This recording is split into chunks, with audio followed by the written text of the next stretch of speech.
All right, we're going to get started here. Hopefully we'll have a few folks drift back in after the last breakout. There were a couple other classes going on, but my name is Stan Beckley, and I'm going to be moderating our workforce development panel discussion today. I work for Builders First Source. Happy to be here and serve for you. I also happen to be an advisory board member for Be Pro, Be Proud, and I represent us on that state committee. We'll talk a little bit more about that as we go. We've got a goal today. Is that too loud? Yeah, okay. We've got a goal today that we want to educate and raise awareness of the resources we have here in South Carolina to build our industry's future workforce and have all of our HDA South Carolina members be a part of the solution to the trades gap. So there's a couple of givens I want to throw out here to help direct the conversation today. We know we have a skills gap with roughly 23% of current skilled professions in our state are at or near retirement. So we all kind of know that. So we don't have to complain about that. It's kind of where we're at. We know that a four-year degree is not for everyone. We talked a little bit about that out in the office, so, and there's issues around that. We know that many of our career paths have a perception stigma with parents, young people, and educators. So we need to figure out how to deal with that. We know that 18 is pretty much the beginning age for jobs in our industry. And we know that we have issues with liability, training, transportation, and we're a fragmented industry. So rather than this being a complaining session, let's figure out a way we can go forward, talk about these things, and have some actions coming out of it. So that's kind of the goal for today. The panel members that we have up here, I'm going to introduce them just real quick, just give you their names, and then I'm going to come back to it. First of all, I forgot to make an announcement. On the table is this little stand that has this barcode on it that you can scan, and then you can get response back about our workforce development package in the form of an email and a presentation. So that's there for you. And also, if you are a master builder, I got over here on the table a sign-up sheet for you to get points credit for this session.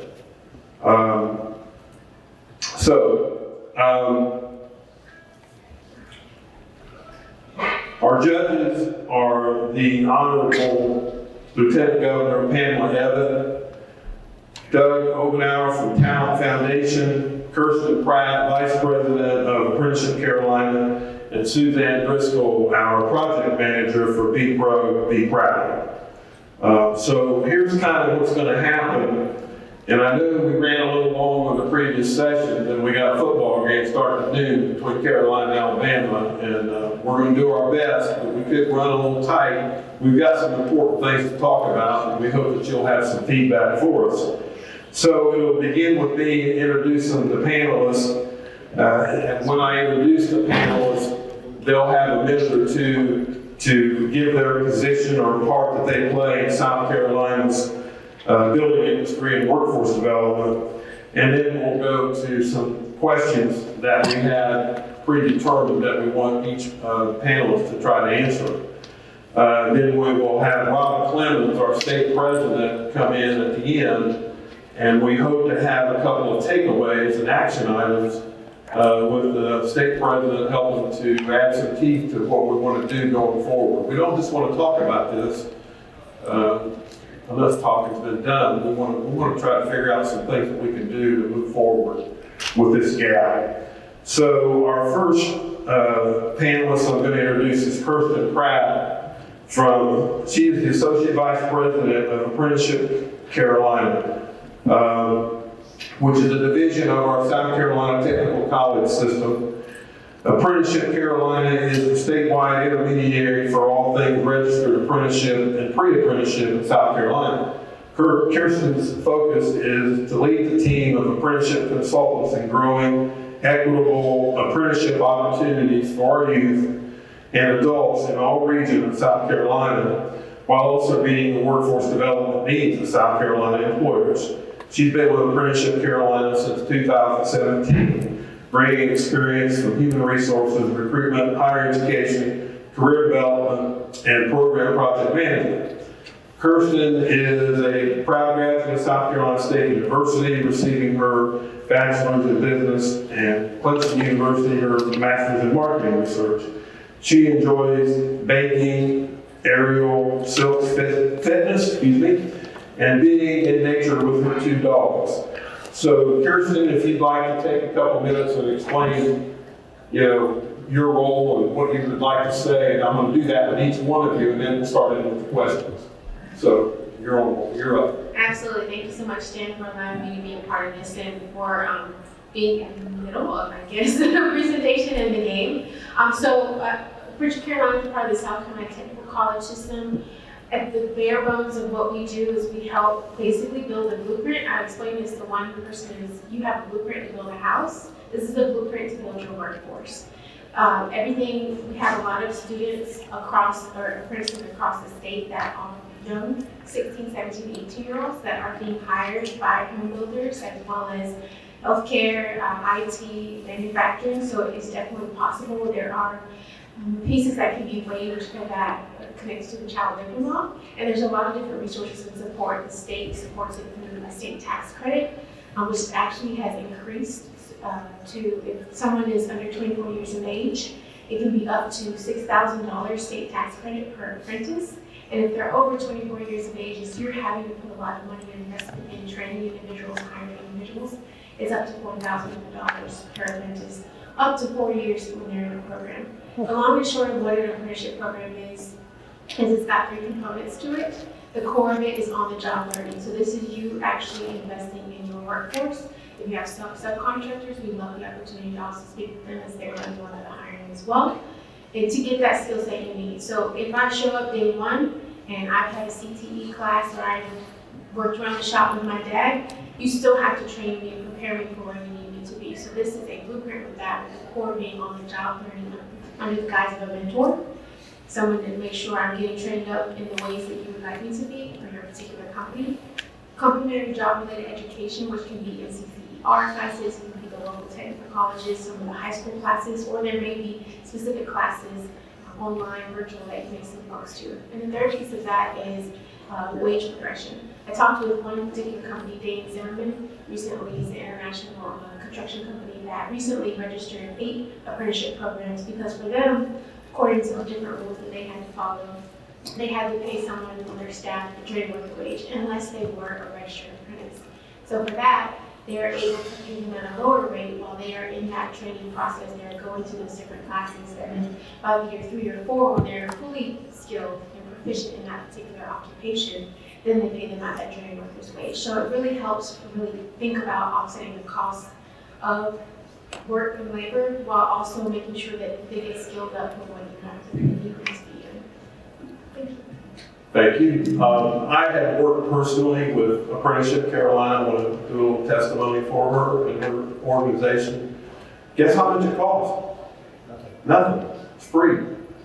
They'll come in. They have regional reps around the state. They'll come in, sit down with you as an employer, find out what your needs are.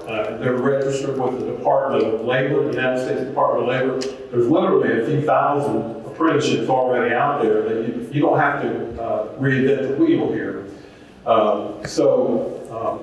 I first read about Apprenticeship Carolina in the Wall Street Journal about 5 years ago. It was recognized as one of the best programs nationally, and I got involved with it from there. Just a great program within our state organization that you need to think about how it could help you. It's not that much time, I promise. And we need, one of the things we were talking out in the aisle is, think about how we can link up with our subs. They're the ones doing most of the hiring, so think about that as we go through this, because that needs to be a takeaway. Okay, thank you, Kirsten. All right, next up, I think Suzanne.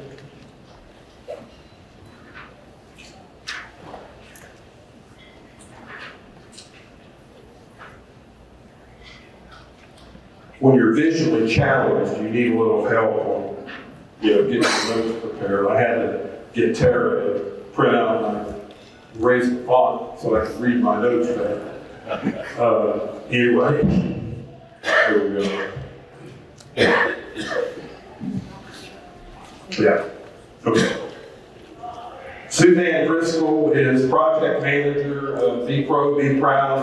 I hope you had a chance to go out and see the trailer out in the parking lot. If you haven't, you just really need to, maybe after this is over, get out there quickly because they're going to be breaking it down. It is an absolute game changer. Over the course of her professional life, Suzanne has spent time teaching at a small Christian school, marketing and selling real estate, managing a real estate brokerage, and researching and writing news articles and blog posts. She became aware of the skills gap, as it is currently known, in 2020 and sought to make an impact on her own in some small way. She began a blog entitled Choosing Trades, which caught the attention of a Minnesota nonprofit organization dedicated to promoting life in the skilled trades. While investigating the potential of working with this group, they pointed her to Be Pro, Be Proud, which they knew had established a presence in South Carolina. Suzanne joined the Be Pro, Be Proud movement as project manager in the spring of 2022, working primarily in the area of communications and marketing, and serving as a representative at events in South Carolina and other states where Be Pro, Be Proud is found. And on a personal note, she is somebody that makes things happen. If you have a question, you can contact her. So Suzanne, you're up. Well, thank you, Stan. That was very sweet. I'm not even sure if I need the microphone. Yeah, so I hope everybody did have a chance to get out to the workshop. It's the mobile workshop, that's our lingo. Because that's exactly what it is. It's mobile and it allows students to experience many different fields, right? You've got the CDL simulator, you've got excavator simulator, welding, there's a diesel tech area, there is VR tech. If any of you enjoy the goggles, you could experience construction trades, the carpentry, electrical, plumbing, and HVAC, that sort of thing. And the idea behind it, when we go to these middle schools and high schools, we're talking to the students, we're introducing the students to these ideas, and hopefully they will take those back home and express their interest within their homes. Because some of them may not have been exposed to this type of work, even understand that it's out there. I know that when I was growing up, I wasn't exposed to that. That wasn't a part of my family. We were in higher education and secondary education, and I just didn't have those people in my life to show me things. And so I think there's a lot of talent out there that just doesn't even really consider what the real options are. And so just as Stan was saying, just as we're all saying, we all know you can go to college. Lots of people want you to go to college, but you may not need to.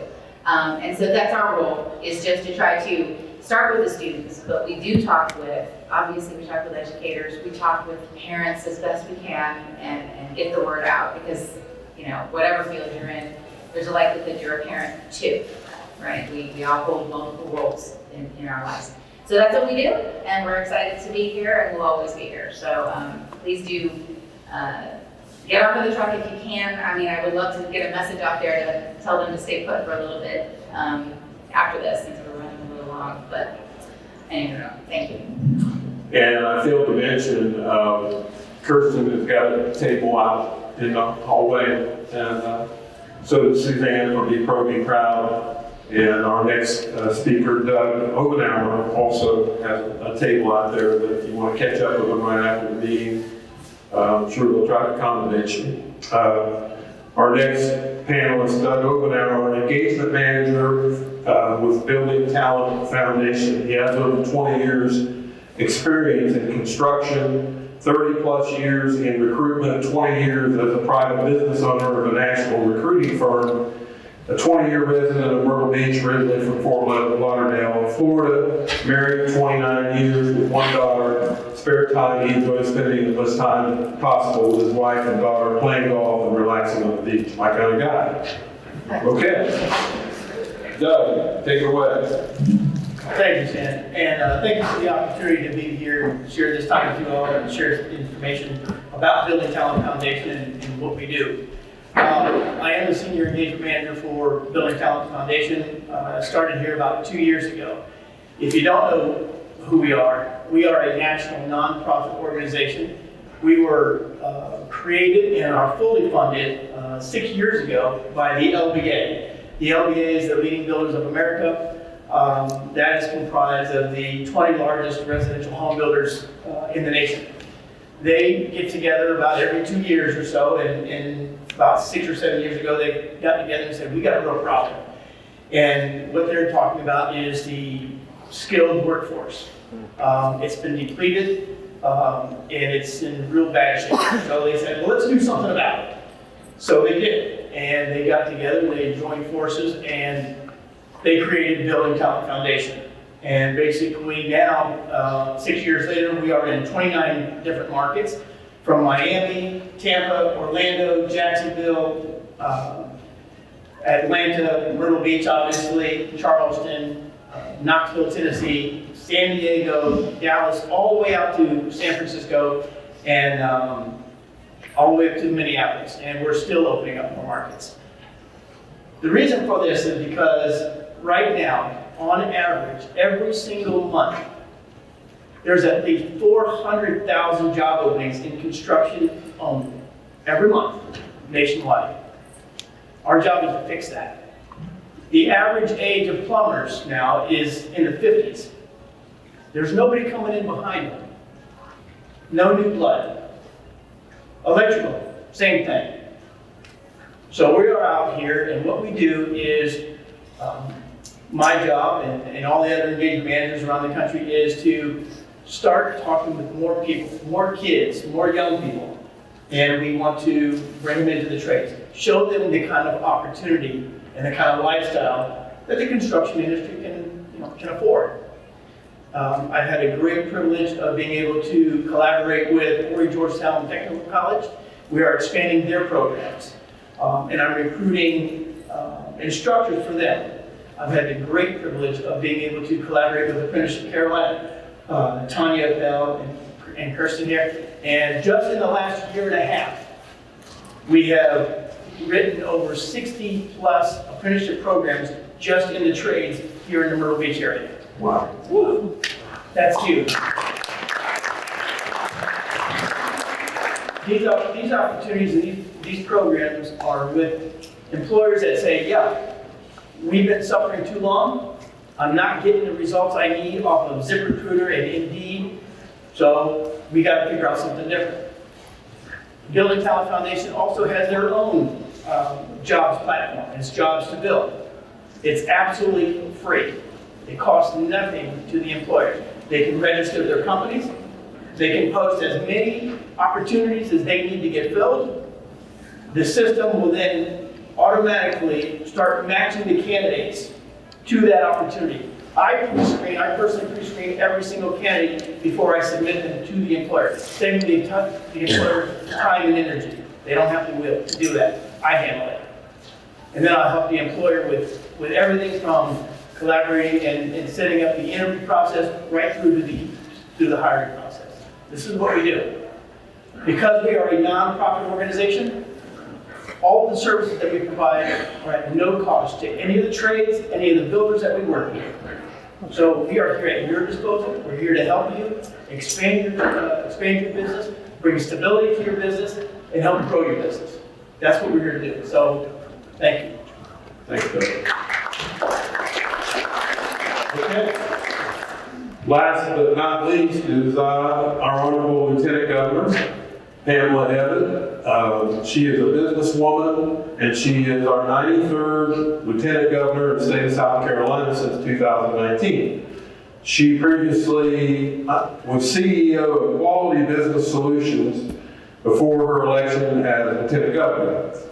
She is the first Lieutenant Governor to be elected on the same ticket as the Governor. In 2015, she was ranked the #3 female entrepreneur in the United States by Inc. magazine, which I think is quite a lot. Go girl. She built her business into $1 million company in 15 years. So she's a highly successful lady and in a highly needed position. She's married to David Evett, and they have 3 children. She's a graduate of Cleveland State University with a Bachelor of Business Administration degree in accounting. I was looking at her website, and I love her motto, which is work hard, do good, and aim high. Very simple, but I think that's kind of her mantra towards life, and it's simple, easy to remember, and I think she's living that. And so we're really excited to have the Lieutenant Governor here today. So, Madam Lieutenant Governor, you're on. Thank you.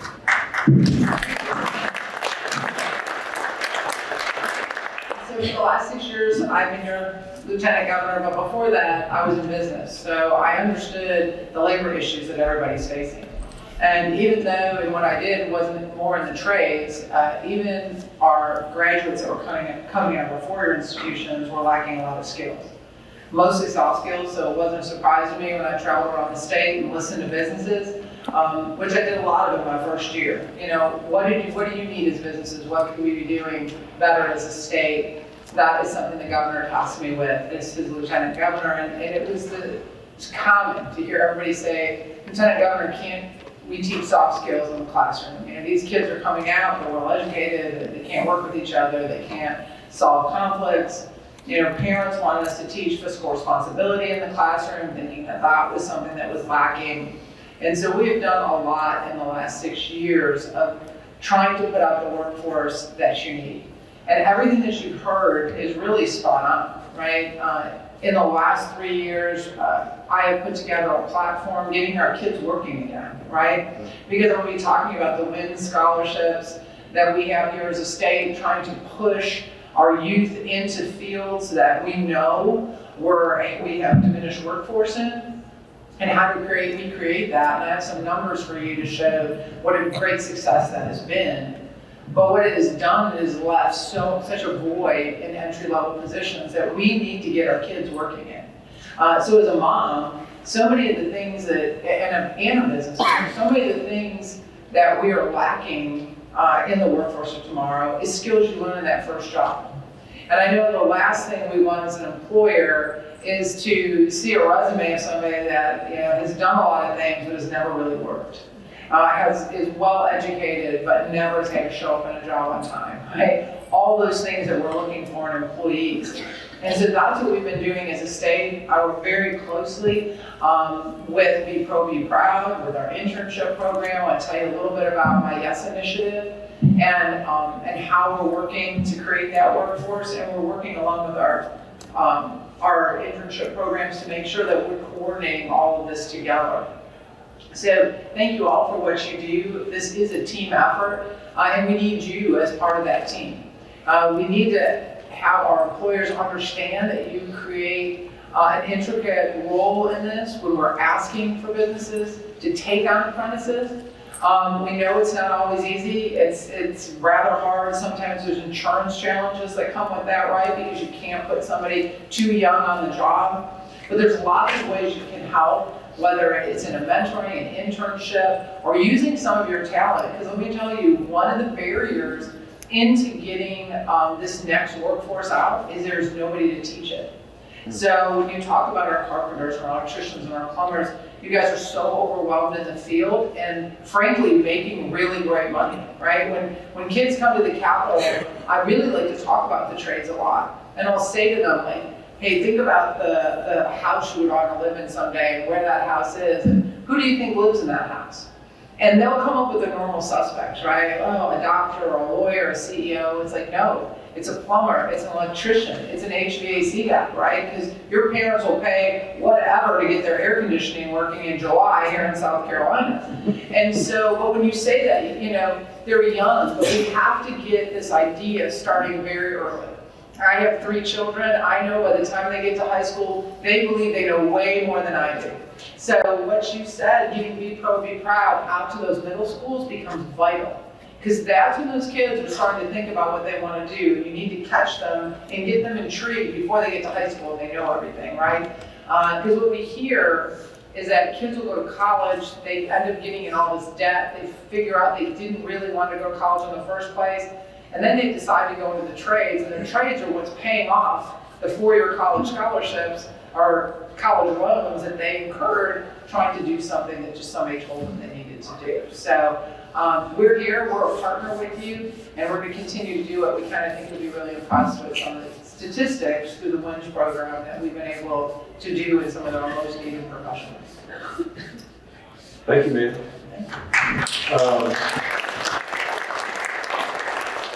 All right, we're going to do some question and answers, and to the panelists, the question will be directed to one of you, but if any of you have any input or feedback, we're open for discussion here. And certainly anybody in the audience, if there's something that you can add, certainly we want to hear it. I do want to give credit to Katrina Bartel and Rosanna Ryan from World Beats for helping to pull this committee or panel together and helping with the questions that we were able to come up with. And already we've kind of touched on a couple of the items in these remarks that we want to ask questions about. So we'll start with you, Kirsten. How do we make subcontractors aware of workforce development initiatives and programs like Apprenticeship of Carolina, SC WINS, and how can they assist in the hiring process? Absolutely. So one of the things that Apprenticeship Carolina does, I like to tell folks, yes, our services are no cost, but you actually already paid for them through your business taxes, so it's definitely something you want to take advantage of. And we tend to, awareness and outreach is a lot of what we do. We come to opportunities like this. We work very closely with industry associations. One of the things that was shared to me is, as a larger builder, if you're working with a lot of subcontractors, you need them to have the skill sets that you need them to be able to do the work. And they're having to hire, they're having to use their staff to train them up, or also going through the pinch, as Doug said, to be able to find that talent. So this is you bringing a resource to them. If there are opportunities that you have to bring them together, we're happy to come anywhere in the state and have those conversations with them. A lot of what we do, and why we have so much success and we're very well respected at Apprenticeship Carolina nationwide, is because we customize everything. We have a one-on-one conversation to understand what are the pain points that you have, what are the certain situations and access to resources that you need, and then we build programs with that. I believe it took us maybe, 2 months to put together the program with Builders First Choice for a CDL truck driver. They were able to take advantage of grant funds to pretty much pay almost all the costs of that training that the local technical college did, and they were able to keep that individual, invest in them, and be able to get them to the skill level that they needed.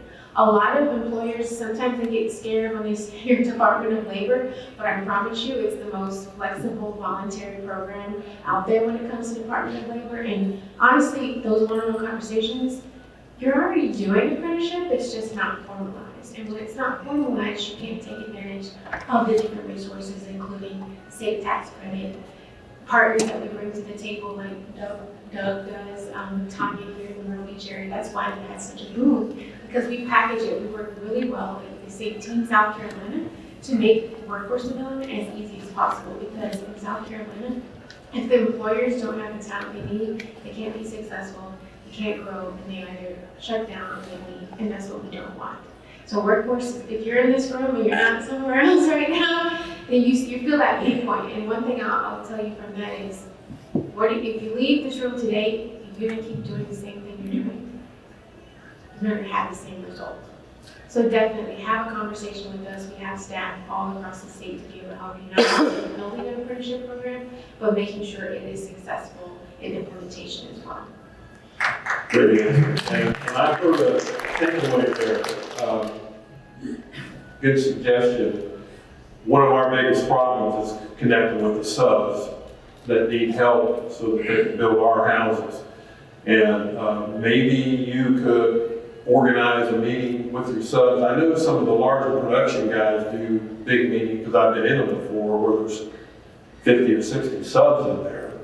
And even if you're a small builder, I mean, how many subs does it take to build a house? Depending on how much actual work that some of the smaller builders do themselves, but 20 to 50 subs is not uncommon to build a house for us. So knowing that they've got issues with labor, that means it impacts us. So maybe when you have a sub meeting once a year or twice a year, they're willing to come. They have regional reps that could attend, and we could make our subs aware of some of these programs that are out there. Does that make sense? That sound like a decent idea there for Kirsten? Okay. We got some thumbs up for you. All right. Doug, how can we better engage parents that a career in the trades can be a solution for their children?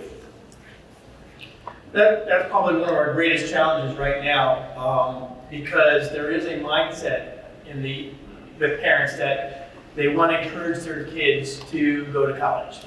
And if they don't go to college, they can't be successful. The one thing that if we could pull together as contractors, as vendors, as builders, if we're able to get in front of the parents and educate the parents as to what the trades can offer as a lifestyle, what kind of incomes they can offer, what kind of futures they can offer their kids, that's going to be that would be a big shot in the arm. Because right now they're not getting it from the schools. Let's face it. The schools want the kids to go to college. The parents buy into that. So the parents don't really know. They just know that it costs $400 to get their air conditioner fixed, and the guy spent 2 hours working on the AC unit. They just know that to put a new roof on, it's $15,000. They don't realize that these trades have tremendous earning potential. They have tremendous career potential. So if we can get in front of the parents as vendors, as subcontractors, as builders, and say, hey, this is what it's about. I'll bring your child in. I'll teach them a trade. I'll teach them a career. We're not offering jobs, we offer careers. So if we were able to do that and get in front of the parents, that's the best way I think, in my opinion, that's the best way we're gonna start changing the mindset. Yes, sir? So you aren't actively saying don't go to school, but are y'all pushing the kids towards tech schools, the 2-year schools, or are you helping them get to those programs? Or? Yes, sir, absolutely. Not only are we putting together the apprenticeship programs with the employers, but I work with all the high schools in the Horry County area. I'm directing as many kids who come to me and say, hey, college just isn't in my future. That's not what I want to do. I direct them to Horry Georgetown Tech. I get them introduced to the different programs. Horry Georgetown Tech not only has electrical and HVAC, which there's a waiting list to get in there, okay? All the more reason why HVAC and electrical companies should start finishing programs. But we started masonry programs. We started introduction to carpentry, construction carpentry. Now we've got a finished carpentry. So I'm directing as many students as possible to the Horry Georgetown Technical College to get their feet wet in these particular subjects and in these particular topics. And then when they come out, they are much more marketable, they're much more employable. The employers can hire these students, transfer them directly into their apprenticeship programs, and they can be productive on the job from day one. Do these students know everything? Of course not. But that's where you come in. That's where you come in as the contractor, as the subcontractor, whatever it is that your business is. Now you're going to be guiding and educating these students.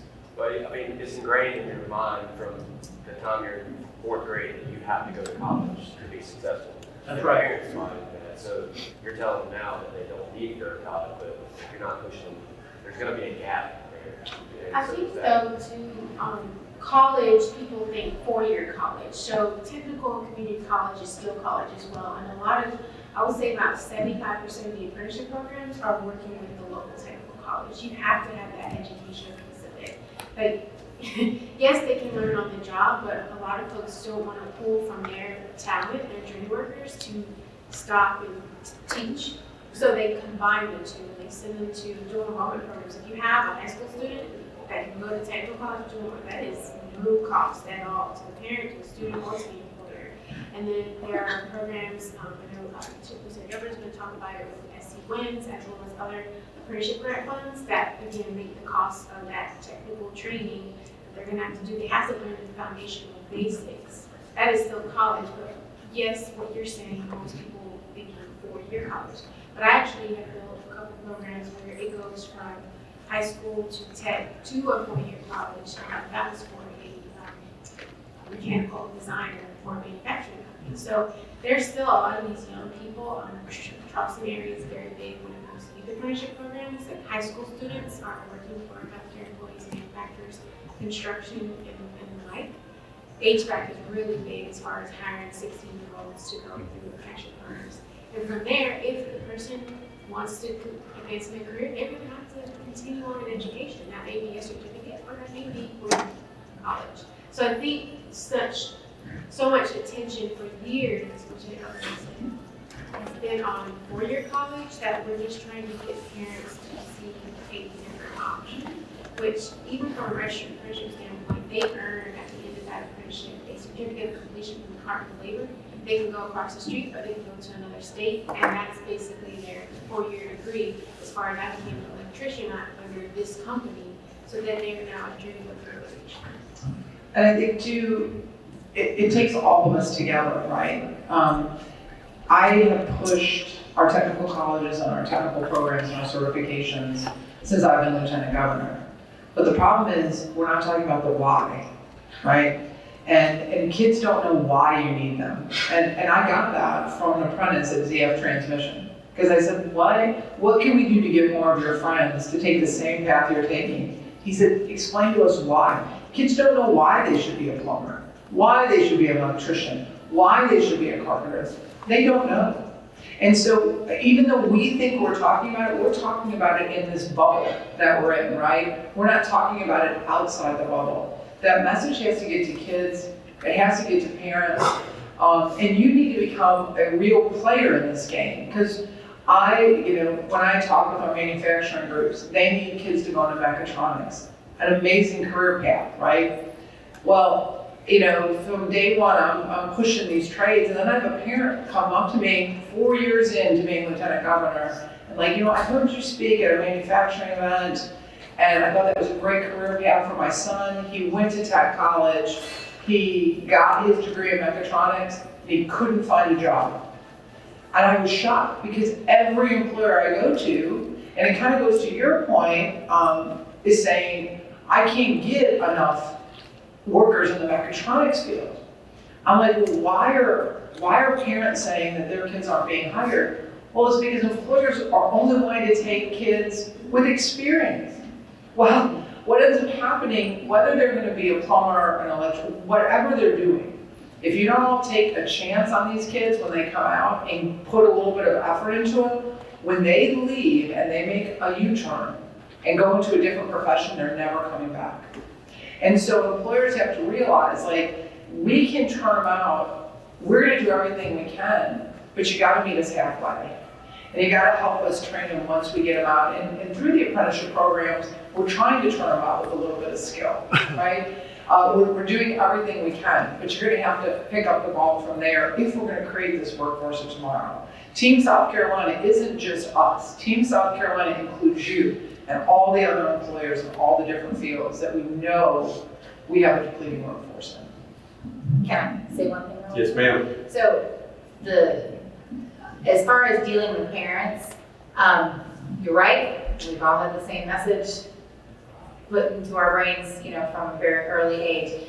That is something that I have been trying to counteract with, as the previous speaker in here was talking about, was telling stories, right? So telling a good story. And so that's something that everybody in here can do, whether whether you come to me and you let me tell your story, or whether you tell it to a local newspaper or outlet who can get your story out. But if you want to celebrate your success, then you need to do it with a story. I have written a number of articles that I have posted on our website and other places that highlight individual stories from people in different fields, right? And these are, I try to focus on young people, but I also will take a young person and say an older person who maybe has this story of career progression,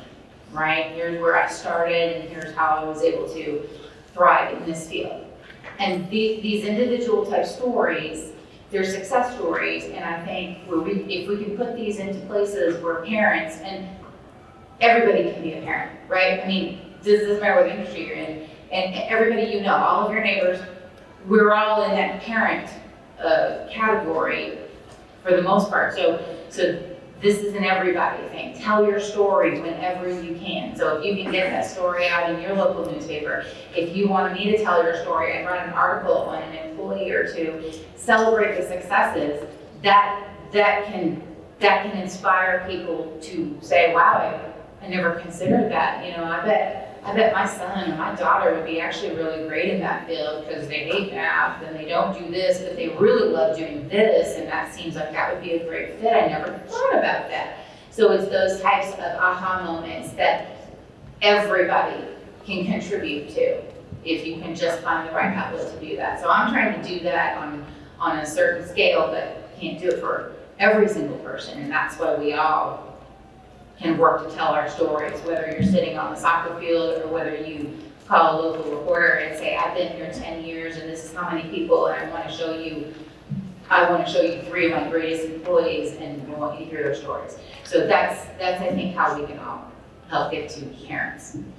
I think to follow up on a couple of comments you made earlier, Doug, and to your question, we're not telling people not to go to a four-year college. You know, if that's what they want, cool. Most of us, maybe a lot of us, went to a four-year college. I did. I'm good. But I'm thinking that maybe half of them don't need to be going. But that's for them to figure out and not for us to tell. Back to the parents and the marketing thing, a little synergy here. If you have not gotten into the Be Pro, Be Proud, SC.org link, one of our links in there has about 25 job categories. We have a video and we have salary information on how much you can make. It's great content, and we need to all get in there and understand it and communicate it not only to parents but to educators. It can be classroom content. That site's got a bunch of stuff on it. Try to get on it if you can. If you haven't, you really need to. We need to help solve this thing ourselves. The light bulb's on.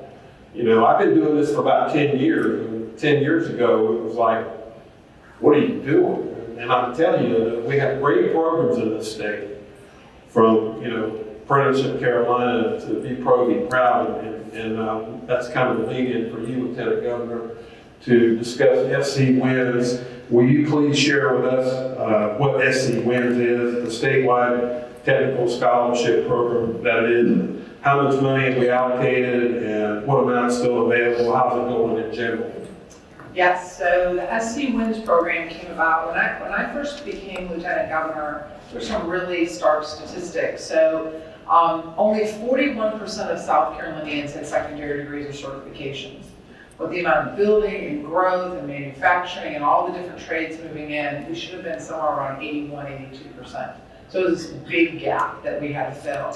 So we went to the lottery. I had my office pull together some recent numbers. So lottery appropriation for SC Wins started in 2019.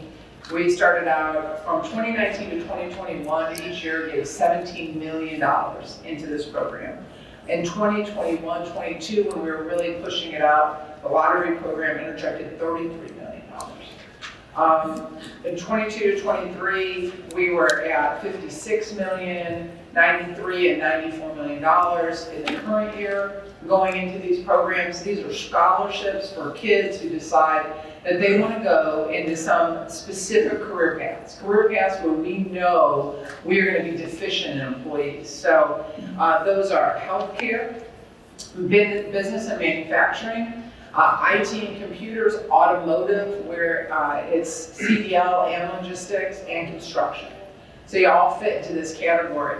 So when GEARS funding came out, with all the COVID money that came out, these are dollars that we were able to direct in the executive branch.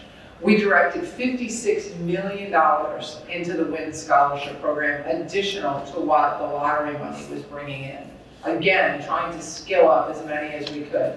So this is how many students we've helped in each category. In healthcare, we've educated almost 11,000, 10,953.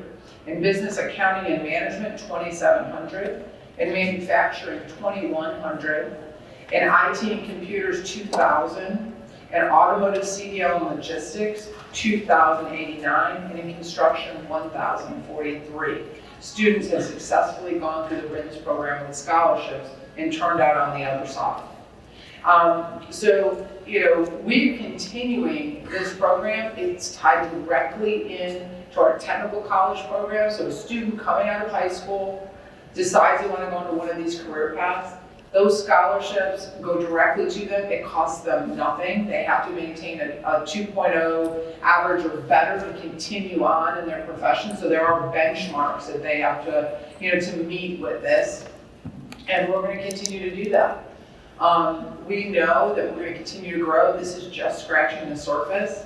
As you talked a little bit about with our employer partnership programs, when it came to welding, welding, 6 years ago, there was such a shortage of welders that employers got together. Big employers were starting to own welding programs so that they could use their experienced welders to do internship programs to turn out welders that they would have, because they felt like, if I'm going to go to a technical college or if I'm going to a high school DuPath program, I'm now competing with everybody across the state, across the area.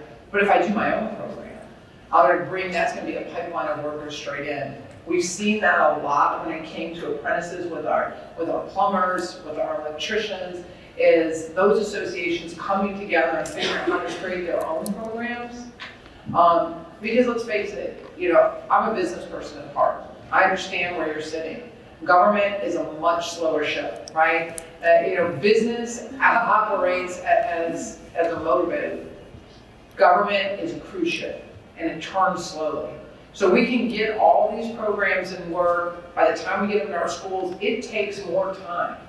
But what we want to do is, through the other programs we sponsor through government, is to help you be much more nimble and create programs on your own too. And we will help with resources and guidance in getting those things done. That is the quickest path. This is a long-range plan. In the short-term gaps, these are your people. These are the ones that are going to help you create that program. And let's face it, this is a very competitive job market we have right now. We are long gone from the days of being an employer's market. This is an employee's market. And so what we can do, keep going back to education, right? Forever, it was a great marketing push. Higher education had a great marketing budget, right?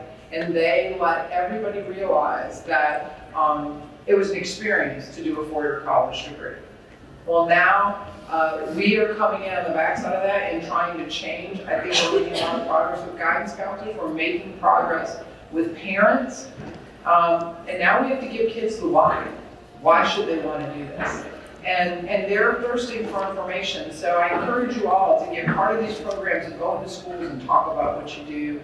And then kind of release some of your expertise to help train that next generation. Because really, as I said earlier, that becomes the biggest hurdle, is who's going to now teach this next generation of everything, because they're so busy working in the field. Can I just add one thing here? Absolutely. Everybody says that, feels that the labor shortage is a dire situation. Well, it is. By 2031, it is expected that 40%, think about this number, 40% of the existing construction workforce is set to retire. That's only 6 years from now. What's going to happen then? Who's going to pour the concrete? Who's going to put in the HVAC systems? Who's going to run the electric? Who's going to do all this? These people will help you put together. I'll bring the people to you. That's the importance of these programs. What Lieutenant Governor's programs have, what the Apprenticeship Carolina program has, what Georgetown Tech and all the other technical colleges around the state have available to offer you.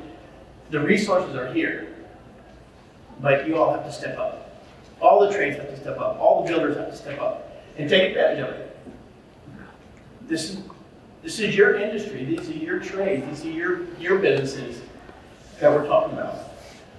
What's going to happen 6 years from now? Take a look at your own staff. What are the ages of them? How many are going to be around in 6 years?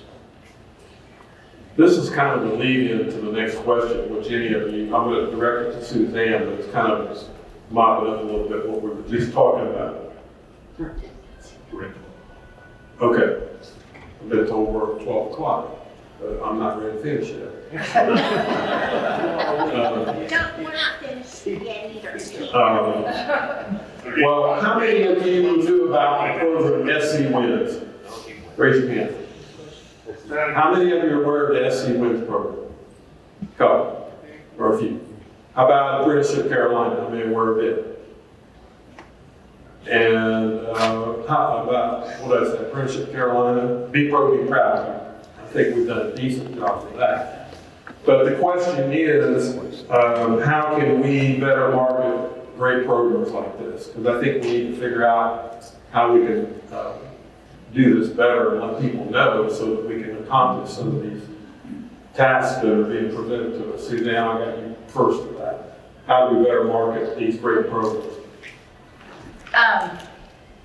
Yeah, I think we've been kind of talking about that a little bit because honestly, we need to be, we're doing our own social media pushes. You know, social media is only part of it. If not everybody is out there, we have to be talking about it in our communities. I almost don't have an interaction where I don't end up explaining what Be Pro, Be Proud is and why we do what we do.